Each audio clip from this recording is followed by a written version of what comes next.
सुहृदं सुलभं सुखदं स्वनुजं च सुखाय ममोघशरम् अपहाय रघुद्वहमन्यमहं न कथञ्चन कञ्चन जातु भजे।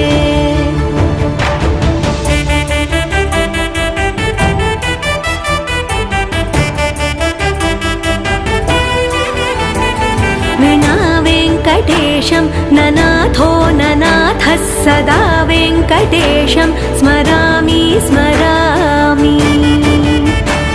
हरे वेङ्कटेश प्रसीद प्रसीद प्रियं वेङ्कटेश प्रयच्छ प्रयच्छ।